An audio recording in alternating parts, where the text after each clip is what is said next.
Doctor सबसे पहले तो यही बताइए कि अगर किसी को समझना हो कि कहीं उन्हें मोतियाबिंद तो नहीं हो रहा है, तो कैसे पता चलेगा?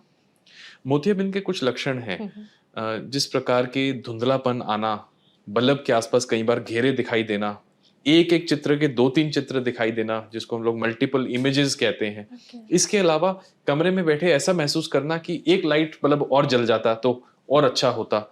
तो ये जो सारे लक्षण हैं, हुँ, ये मोतियाबिंद के लक्षण हैं। धीरे-धीरे रोशनी इसमें कम होती चली जाती है और बिना किसी दर्द के, बिना किसी और सिम्पटम के हुँ। इसमें रोशनी का कम होना ही इसका प्राइमरी लक्षण है। ओके, तो मतलब आँखों से हमें धीरे-धीरे कम दिखाई देने लगता है, तो एक जो प्राइमरी जो सिम्पटम है वो ये हो सकता है।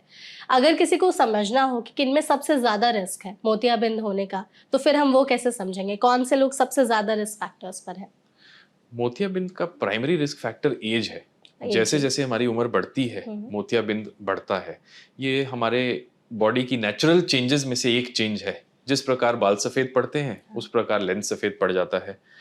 जैसे-जैसे आजकल हम सबकी आयु बढ़ती चली जा रही है, हुँ, देश में ओवरऑल एवरेज एज बढ़ रही है, तो मोतियाबिंद भी बढ़ रहा है। ओके। और हमारी रिक्वायरमेंट जो डे टू डे विज़न की बढ़ रही है आज की डेट में, तो मोतियाबिंद का लोगों को सर्जरी करने की रिक्वायरमेंट भी जल्दी एज ज़्यादा में बढ़ बढ़ रही है। बिल्कुल।